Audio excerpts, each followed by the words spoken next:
नमस्कार, जय हिंद। आज हम मौजूद हैं उधम सिंह नगर के सितारगंज में। मेरे पीछे देख सकते हैं लोग किस तरीके से प्रशासन के खिलाफ यहाँ पे नारेबाजी कर रहे हैं। सबसे पहले मैं अपने सहयोगी से दिखाना चाहूँगा, मेरे पीछे ये जो जगह है देख सकते हैं, जो कैबिनेट मंत्री जो सौरभ बहुगुणा है, उनका एक ड्रीम प्रोजेक्ट था एक्वा पार्क का, जो यहाँ पे बन रहा है। तो आपको बता दें कि बड़े दुर्भाग्य की बात ये भी है, यहाँ पे कई परिवार हैं जिनके घर वर्तमान में उजाड़ दिए जा रहे हैं और उनके रहने की कोई व्यवस्था नहीं की गई है। देख सकते हैं पीएससी फोर्स यहाँ पे आई हुई है, प्रशासन की जेसीपी आई हुई है और इनके घर को तोड़ने का प्रयास यहाँ पे किया जा रहा है। ऑर्डर यहाँ पे है सरकारी। लोग यहाँ पे देख सकते हैं अपने हक के मांगों को लेकर के यहाँ पे प्रदर्शन कर रहे हैं। उनको समर्थन देने के लिए दुबे जी और तेजपाल जी भी यहाँ पे मौजूद है। देख सकते हैं किस तरीके से जो ग्रामीण महिलाएं हैं, जो यहाँ के लोग हैं, वो यहाँ पर अपने हक की मांगों को लेकर के प्रदर्शन करती हुई नजर आ रही हैं। देख सकते हैं किस तरीके से महिलाएं जो यहाँ पे, सबसे पहले समाज का उत्पीड़न बंद करो। आपसे ये जानना चाहेंगे कि ये जो प्रदर्शन आप लोग कर रहे हैं, किन चीजों को लेकर के कर रहे हैं, क्यों ये प्रदर्शन हो रहा है यहाँ? ये हमारे घर बचाने के लिए और हमारा थोड़ा सा जमीन एक आध एकड़ करके खा रहे हैं हम लोग, जो वही उसी बचाने के लिए हम ये कर रहे हैं। पहले तो हमें ये कहा कि 1 एकड़ जमीन, एक इंदिरावास और एक घर, हम एक नौकरी हम आपको दे देंगे। फिर बाद में जाके कहा कि हम आपको कुछ नहीं दे सकते, सरकार हमारा नहीं दे रहा है, हमारा सरकार हमें नहीं दे रहा है तो हम आपको कैसे दे दे। तो हमने कहा सरकार हमारा कौन होता है? मंत्री जी, सरकार तो हमारा आप ही हो, आप तो कुछ भी कर सकते हो, आप हमारा भगवान हो, हम भगवान की जगह रखते हैं। कह रहे नहीं जी, हम कुछ नहीं कर सकते, आप अपना व्यवस्था करो, देखो और यहाँ से जाने की व्यवस्था करो।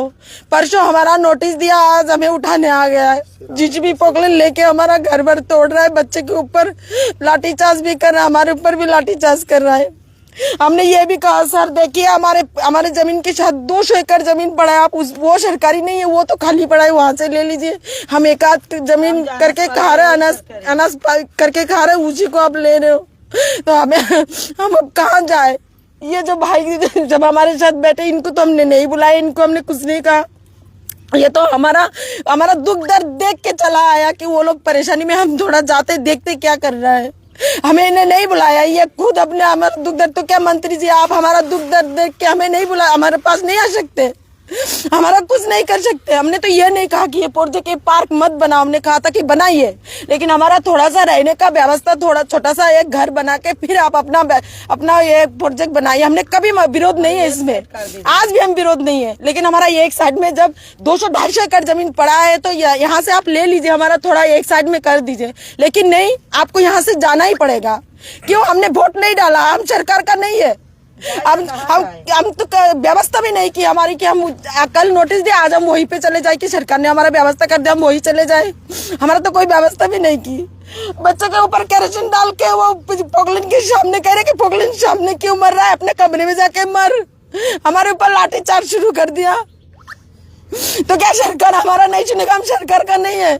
कह रहे यहाँ बिजली, लाइट, जमीन कुछ नहीं है, सब कुछ ये पूरा आबादी जमीन है, ये आपको दिखाई नहीं दे रहा है? ये बिजली, लाइट, ये टंकी, सरकारी टंकी, ये सब क्या हमारा नहीं? हमने नहीं बैठाया है, सरकारी तो हमें दिया है। तो फिर थोड़ा सा हमारा रहने का व्यवस्था क्यों नहीं की सरकार? पहले से उठाने क्यों आ गए? आज तो मरने के रास्ते में छोड़ दिया हम लोगों को। हमने ये कहा कि हमारा गला, वो क्या कहते हैं उनको, हमने बड़े सर को हमने कहा सर आप हमारा गला दबा के मार दीजिए। कह रहे हम मरने वाला कौन है, तो अपने घपने में जाके मरो। और ये बच्चे बूढ़े दड़े, इनका भी लहज नहीं कर रहा है, उनको भी लाठी चार्ज कर रहे हैं। लगभग कितने सालों से आप लोग यहाँ रह रहे हैं? कितने परिवार होंगे यहाँ पे?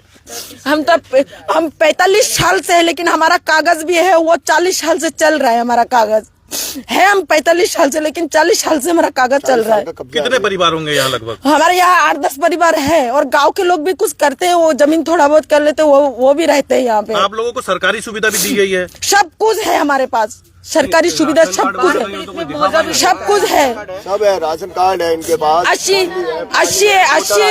80 का हमारा वोटर लिस्ट है, सन 80 का वोटर लिस्ट है, वो भी हमने सरकार को दे दिया। कह रहे ये सब कुछ नहीं है, सब हटा दिया। कह रहे ये सब कुछ नहीं, सब फर्जी है। हम 80 साल से, सन 80 का है, हम फर्जी है, फर्जी दिखाई दे रहा है, ये सब फर्जी दिखाई दे रहा है। किसी का छीन के तो नहीं कर रहे हम। सरकारी जमीन 200 एकड़ जमीन पड़े, आप वहां से ले लीजिए। और प्रोजेक्ट में तो हम बिल्कुल विरोध नहीं है। प्रोजेक्ट में हम तो कह रहे आप बना, हमारे पास में प्रोजेक्ट है, हम बहुत खुश थे। लेकिन हमारा थोड़ा सा हमने ये कहा सरकार से, हमने हाथ जोड़ करके बच्चों को लेके पैर पकड़ के हमने कहा कि सर हमारा एक साइड में थोड़ा सा एक कमरा के लिए जगह दे दीजिए। नहीं दीदी बिल्कुल नहीं होगा। हमारे ये शासक इतनी बदतमीजी से बात की, कह रहा दीदी यहाँ से कैसे बातें कर रहा, मंत्री है, बिल्कुल थोड़ा सा भी जगह नहीं होगा, इनको भगाओ यहाँ से। फिर वो सौरभ बहुगुणा कह रहे हैं, सौरभ बहुगुणा क्या कह रहे हैं कि वो गार्ड को इशारा कर दिया हमारे सामने कि इनको ले जाओ, हटाओ। कह रहा दीदी नहीं होगा, सरकार नहीं कर रहा है। तो हमारा सरकार कौन है? हम तो आज यही जानना चाहते हैं, हमारा सरकार जो है वो सरकार कौन है? हमारा व्यवस्था क्यों नहीं की इतने दिन? सरकार हमारे उनके आवाज पे गए थे बेचारे। दुबे जी ये तो चलिए इनका दर्द रहा, ये बताइए कानून क्या कहता है इसमें? देखिए कानून ये कहता है इसके अंदर, जब भैया उत्तम दा, ये कानून ये कहता है कि जब किसी भी कंपनी का या किसी भी उद्योग लगाने के लिए जब कोई कमेटी आती है या कोई समिति बना के चयन करने के लिए भेजी जाती है, तो शुरुआती दौर में क्या है कि शुरुआती दौर में आप ये लगाइए कि वो आती है, यहाँ चयन करती है कि वो देखती है कि कहीं यहाँ पर बसावट तो नहीं है, लोग निवास तो नहीं कर रहे हैं, लोगों का हित तो नहीं हो जाएगा, और ये देखती है कि वहाँ पर दूर दूर तक कहीं ऐसी स्थिति तो नहीं है कि बाढ़ नहीं आ जाएगी। तो जब कमेटी आई 2022 में, कमेटी उप जिलाधिकारी महोदय के माध्यम से आई, जो मुझे बिल्कुल अब ऐसा लगने लगा है कि वो कमेटी यहाँ के कैबिनेट मंत्री के प्रेशर में थी, और उसने लिखा कि यहाँ पर, मेरे पास कागज है, उसने लिखा कि भाई यहाँ पे कोई घर नहीं है, कोई विवरण नहीं लिखा कि यहाँ पे घर है, बिजली है, बत्ती है, सब कुछ है। आज ये देखिए, ये इन लोगों के मैं दिखाता हूँ, इन लोगों के ये वोटर आईडी कार्ड है, राशन कार्ड है, सारी चीजें 40-40 सालों से ये लोग बसे हुए हैं, और आप जो है कि तो इनको उजाड़ने में लगे हुए। अरे इतनी सारी फैक्ट्रियां, आप जिन लोगों ने इनको जिताया भैया, आज उन्हीं की जमीनों पे नजर गड़ा दी है। अभी राजनगर का एक मामला आपने सुना था, फिर प्रहलाद पलसी आगे आ गया, फिर देवनगर पहुंच जाएंगे, फिर अरविंद नगर पहुंच जाएंगे। अरे भाई, जिन लोगों ने आपको लगातार जिता रहे हैं, आप उन्हीं की जमीनें जो है कि कब्जाने का काम कर रहे हैं। क्या शर्म आनी चाहिए? मैं आपके चैनल से कह रहा हूँ, शर्म आनी चाहिए सौरभ बहुगुणा जी, आपको शर्म आनी चाहिए। आप किस तरीके के नेता हैं भाई? अपने ही लोगों को उजाड़े, जो अपने लोग जिसको आप कहते हैं उन्हीं लोगों को उजाड़ना चाहिए। और रही बात कानून की, तो कानून में निश्चित रूप से हाईकोर्ट हम लोग गए हुए हैं, और हाईकोर्ट में ये मान लीजिए कि बिल्कुल रिलीफ हमको इसलिए मिलेगा कि जांच कमेटी बिल्कुल गलत है। ये देखिए, ये आ गया कागज, इसमें देखिए इन्होंने लिखा है, 2022 में आई थी, आप एक बार दिखा दीजिए। लिखा है, मौके पर अनेकों कृषकों के घर, छप्पर, टीन सेट, अन्य कच्चे पक्के निर्माण, बिजली कनेक्शन, बिजली पोल, ये खेतों की कृषि बाड़ी फसल होने का कोई विवरण नहीं लिखा गया। देखिए लिखा है ना, नहीं लिखा गया, देखिए लिखा है। और ये क्या है फिर है?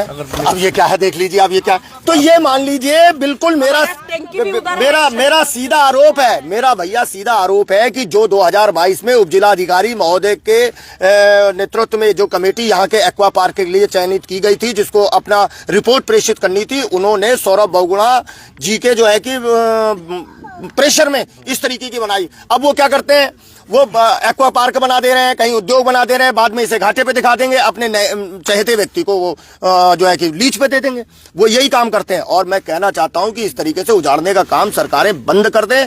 और हम लोग आए यहाँ पर, तो हमने देखा इस तरीके की जीरो टॉलरेंस की आपकी सरकार है। जब हम यहाँ पर आए तो हमने देखा महिलाओं के साथ अभद्रता कर रही थी ये पुलिस, महिलाओं को धक्का दे रही थी, हाथ पकड़ के खींच रही थी, और उसके बालक को कह रही थी कि उसके ऊपर कैरोसिन छिड़क दिया उसने। कैरोसिन का एक डब्बा रखा हुआ था, उसके ऊपर कैरोसिन छिड़क के ये पुलिस वाले कह रहे हैं तू घर में जाके मर जा। इस तरीके की सरकार, ऐसा काम करवा रहे हैं आप। जन्मदिन मना रहे हैं, आज आपका जन्मदिन है, ये तोहफा दे रहे हैं आप जीतने वाले को। जिस सितारगंज के अंदर आप बताइए, अगर कैबिनेट के मंत्री नहीं होते या सितारगंज विधायक नहीं होते तो आज सितारगंज में जन्मदिन मनाते क्या? ये आज सितारगंज में इन लोगों की वजह से आज वो जन्मदिन मना रहे हैं, और उन लोगों को उजाड़ने का जो ये काम कर रहे हैं। हम आंदोलन करेंगे, जैसा कि नवतेज भाई पाल जी ने अभी आपको बताया कि अभी यहाँ पर किसान के सारे लोग भी आने वाले हैं, किसान यूनियन भी आने वाली है। अभी इनकी बंगाली एक समिति, उन लोगों से भी संपर्क हो गया, वो लोग भी आने वाले हैं। और हम लोगों ने यहाँ पर डेरा डाल दिया, हम डेरा डाल के बैठेंगे, और आप उजाड़ के दिखाइए आप कैसे उजाड़ते हैं। हम आपको चैलेंज करते हैं, उजाड़ दीजिए, हमें मार दीजिए, हम उजड़ने को तैयार हैं, मार के हमें खत्म कर दीजिए। दुबे जी, वर्तमान में जो परिस्थिति नजर आ रही है यहाँ की, इससे तो साफ ये पता चल रहा है कि सरकार एक तरफ बसा भी रही है और दूसरी तरफ उजाड़। मुझे तो कहीं बसाते हुए नहीं दिख रही। आपको दिख रही होगी तो पता नहीं मुझे। मैं तो भाई साहब 50 साल की उम्र में मैंने भारतीय जनता पार्टी की मैं चेयरमैन था भाई साहब, एक मिनट रुक जाओ, मैं चेयरमैन था सितारगंज का। सबसे पहले इन्होंने मेरी जेल कैंप रोड उजाड़ी, फिर उसके बाद उन्होंने मेरी किच्छा रोड उजाड़ी, फिर उसके बाद इनका काम उजाड़ने का है, बसाने का तो मुझे लग ही नहीं रहा। भैया आपको कहीं दिखाओ तो मुझे भी दिखाना अपने चैनल से, मैंने तो कहीं देखा नहीं मेरे भैया।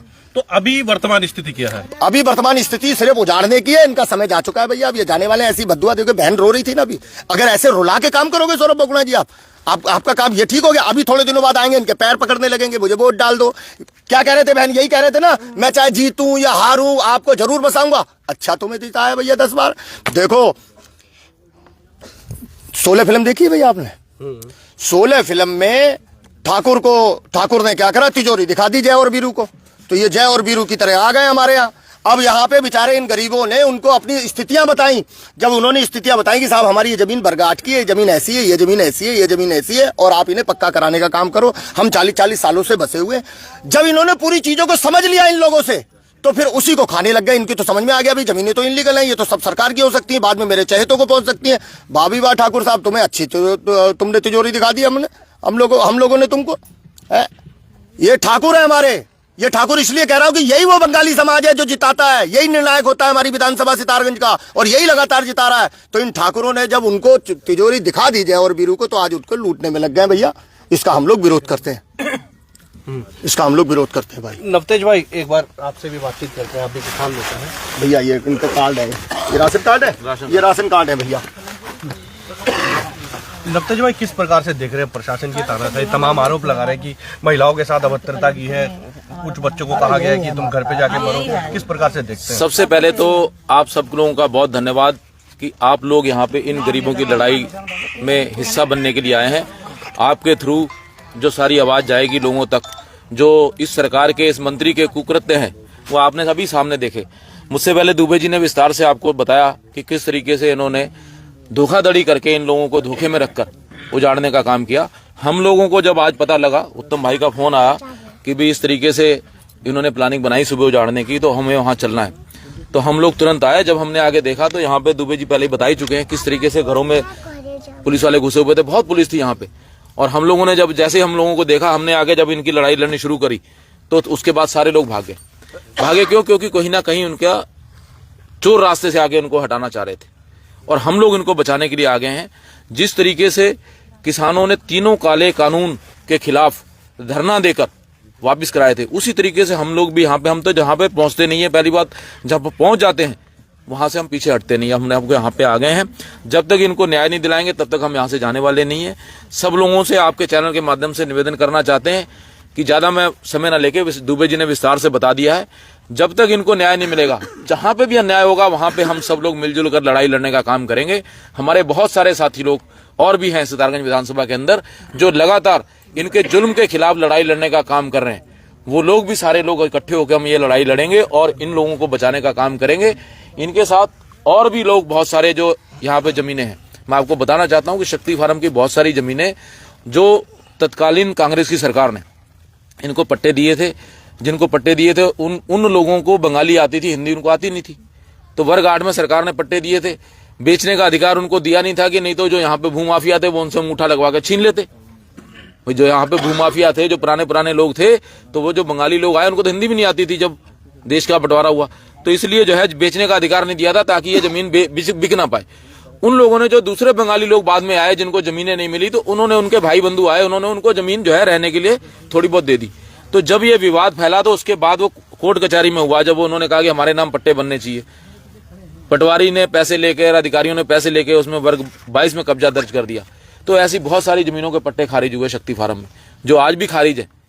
और वहां पे उन्होंने आंचल की, जहां पे राजनगर में करने का काम किया है। तो मैं ये इसलिए कहना चाह रहा हूं कि जिस तरीके से आज इनको उजाड़ रहे हैं, अगर इनको उजाड़ लेंगे, कल को वहां पे आंचल की फैक्ट्री में जो काश्तकार वहां पे काश्तकारी कर रहा है उसको भी उजाड़ेंगे। उसके बाद बहुत सारे शक्ति फार्म में ऐसे बहुत सारी जमीनें हैं जिसके ऊपर लोग घर बना के रह रहे हैं, जिसमें लोग खेती कर रहे हैं, लेकिन वो है उनके नाम से पट्टे खारिज हो गए। धीरे धीरे उनको भी उजाड़ेंगे।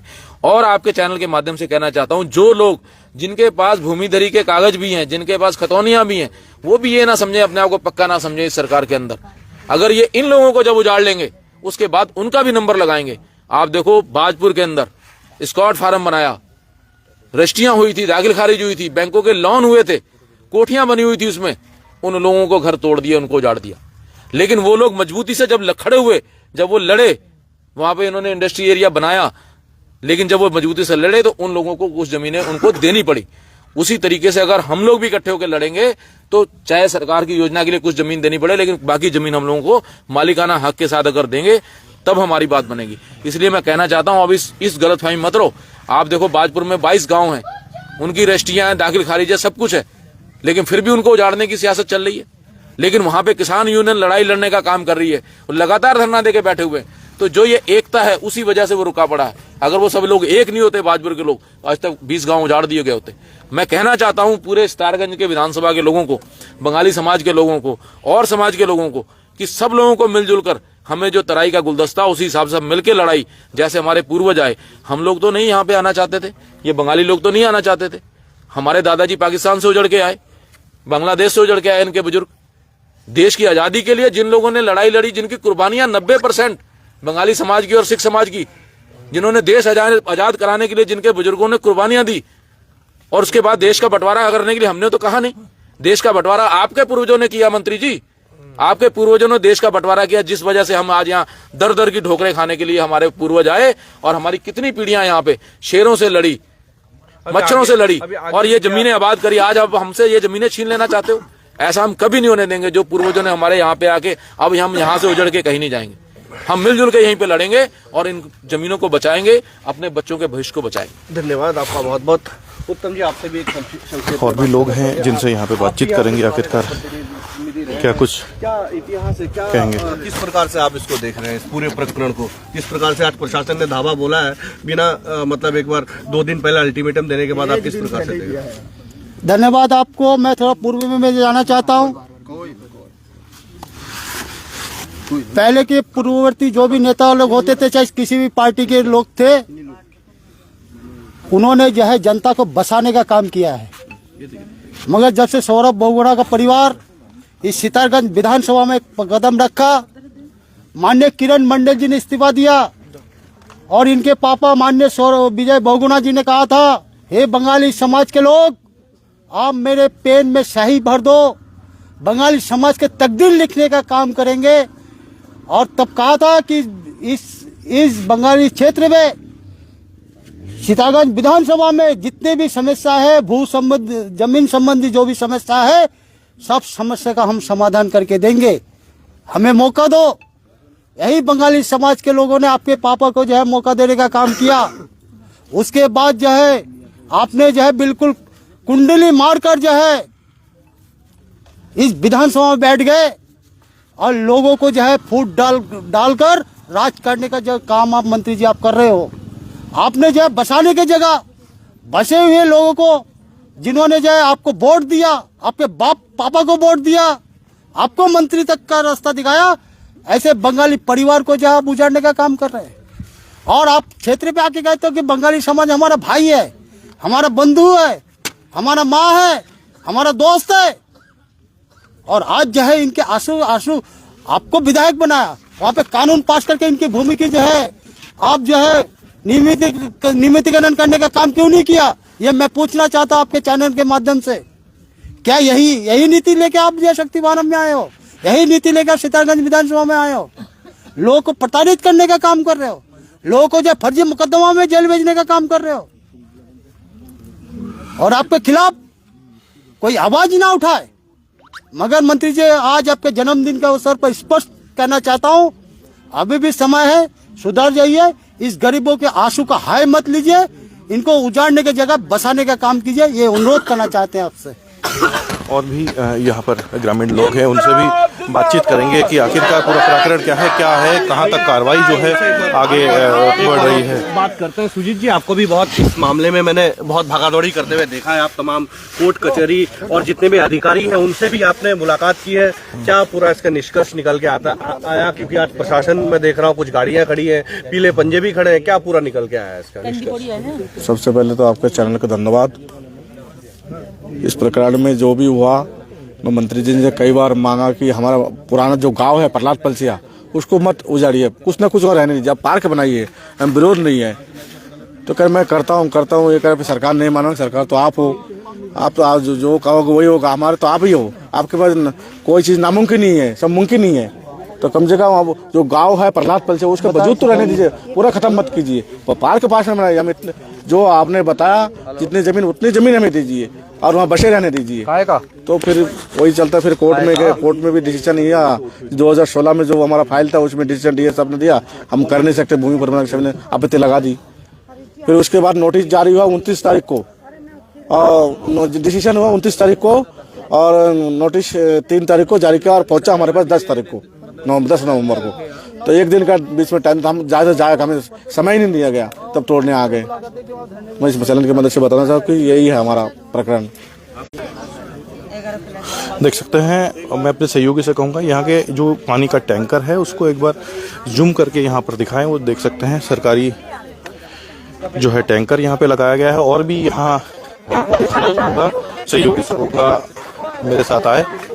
सुविधाएं इनको क्यों दी गई, देखेंगे तमाम लोगों के नाम भी इसमें लिखे हुए। ये देख सकते हैं तमाम जो सुविधाएं हैं मीटर अगर आप देख पाएंगे, ये देखिए वो यहाँ पे दी गई है। जब में थे तो इनको बिजली का मीटर कैसे अगर इनको उठाना ही था तो सरकारी आवास योजना, बिजली के मीटर और सरकारी तमाम सारी सुविधाएं इनको क्यों दी गई, और अगर दी गई तो अभी इनको क्यों उजाड़ा जा रहा है। देख सकते हैं बिजली का मीटर भी यहाँ पे लगा हुआ है। और वहीं जो दूसरी तरफ मैं आपको बता दूं, सरकारी पानी का टैंकर भी वहां पे लगाया गया है। देख सकते हैं सरकारी टैंक। और भी लोगों से यहाँ पे बातचीत करेंगे कि आखिरकार क्या है पूरा मामला और क्या कुछ कहना है। देख सकते हैं सहयोगी से मैं कहूँगा जो सरकारी टैंकर है पानी का वो यहाँ पे दिया हुआ है। लेकिन एक बड़ी विडंबना देखिए, आज ये पुराना आम भी है। विडंबना ये कि ग्रामीण लोग काफी परेशान हैं और अपनी हक की मांगों को लेकर के यहाँ पे आवाज उठा रहे हैं, लेकिन जो है इनकी आवाज सुनने वाला कोई नहीं है। तमाम इनको हाईकोर्ट जाना पड़ा, जिसके बावजूद भी देख सकते हैं आज प्रशासन की ओर से अतिक्रमण को तोड़ने के लिए यहाँ पे गाड़ियाँ रखी है। बता दें कि इनके साथ उत्पीड़न करने का ये आरोप यहाँ पे लगाया जा रहा है। हम लोग जब आए तो प्रशासन जो है कि यहाँ पर जो कर रहे थे, जो देख सकते हैं लोग अभी भी जो है यहाँ पे बैठे हुए हैं, अपने हक की मांगों को लेकर के लड़ रहे हैं। और मुझे लगता है कि अगर ये दोबारा अगर इस पर चढ़ाई करने की अगर ये प्रयास कर रहे होंगे तो हम लोग तैयार हैं, हमारे लोग भी आ रहे हैं। हमसे हमारी अभी कोई बात नहीं हुई है, आप लोग पूछ के देखिए कि क्या करना चाह रहे हैं, आप लोगों को ज्यादा बता देंगे ये लोग। ठीक है, धन्यवाद। प्रशासन की तमाम जो है गाड़ियां यहाँ पे खड़ी हुई है, इधर जेसीबी खड़ी हुई है, प्रशासन के तमाम अधिकारी लोग यहाँ पे खड़े हुए हैं।